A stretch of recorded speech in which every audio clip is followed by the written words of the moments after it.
Krista Gibson. Welcome to Growing Older and Wiser.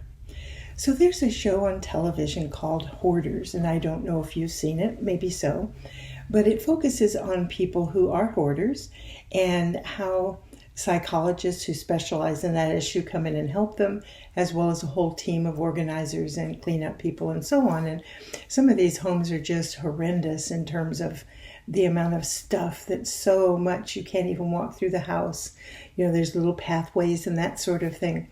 Well, one I watched, Rhian, that's fascinating to me, coming from the psychological viewpoint, which that's my degree, and I love watching the psychology of people and kind of how people think and how they are and how they change.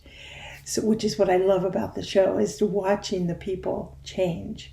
So there's this one show where initially there was a woman and her husband who had this large house, and they had thousands upon thousands of books.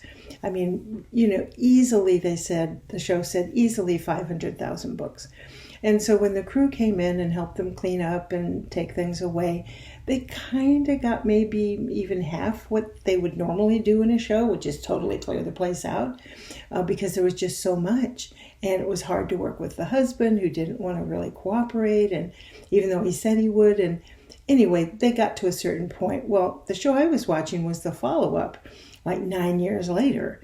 So the psychologist involved, or the organizer involved, stops by, and there's the wife, and she knows that the husband passed, and she and the wife talk about, kind of what happened before he passed away and what kind of a transition they'd gone through with all the books and everything else. And of course, she looks around and she sees how many books are still there. I mean, it's just overwhelming how much is still there. And so she and the wife is older. It's really hard for me to gauge her age, but I'm going to say at least in her 70s, if not older. But she's older. And the husband is gone. And so they're talking about what the wife is going to do now and what has she been doing. And they start talking about the actual rest of the cleanup that needs to happen. They're estimating there's well over still at least $200,000, 200,000 books there. And, they start talking about how that can be changed into cash. You can sell the books and this and that and the other thing.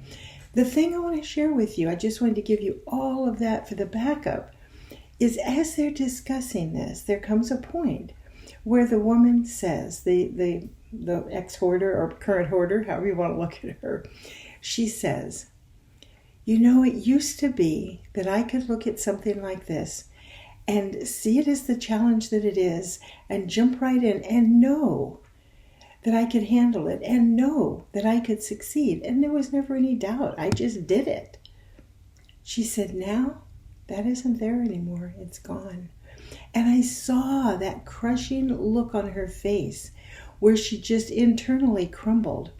And I thought to myself, how many of us go through that, where things that we used to be able to do that actually looked inviting and maybe even fun, but certainly challenging in a positive way, now we look at them and go, I can't do that. I can't even begin to think about doing that. And what I said to myself as I was watching this, I tried to say to the woman, because I do talk to the TV, so change what it is you want to do, right? As we age, yes, there are things we can no longer do, and we've already talked about that here. Physically, there's things we can't do, mentally, emotionally, we age, and as we do, we kind of ripen, and we change in ways, and there's things that we used to be able to do that we can't do anymore. There's things we used to do that we don't want to do anymore. For instance, me, I've started several companies, I've had publications, I've written books, so on and so forth. I don't want to do those anymore. Will that change in a year or 5 years? Maybe. I don't know. But I don't want to do them. I want to do other things. And that is what I was trying to convey to the woman who couldn't hear me. And that I want to convey to you.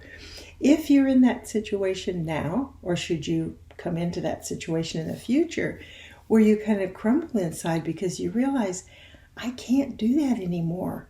Yes, I used to be able to do that, but not anymore. It's just not there. Change what it is you want to do. Change your focus. Yes, say goodbye to the things that you've already done and appreciate yourself.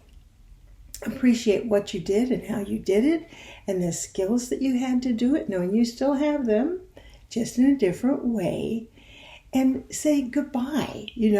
That part of my life is over and it's okay, because now here's where I'm going instead. And I'm going to maybe have a new focus in my life. Maybe I'm going to discover new talents that I didn't know I had because I was so busy doing this that I didn't even know I could do that. And now it's like, wow, this whole world of whatever it is starts opening up to you. And that's where you start putting your focus. That's where you start putting your energies. That is aging with wisdom, as opposed to aging and just getting old, which is it. And you know these people, they hang on to the past. They don't want to let it go. Whatever they had been in the past, they're bound and determined they're still going to be that now. Good on them if they can do it or even want to do it.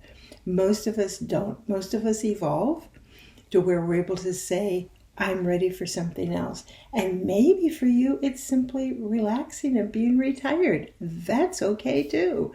You don't have to always be accomplishing. However, I think that many of you who are watching this, and certainly myself, continue to have a sense of wanting to be involved in whatever way. It can be very much in the background, but in a way of participating in the evolution that's going on the planet and evolving with the planet and with the energies and moving forward, whatever that looks like to us.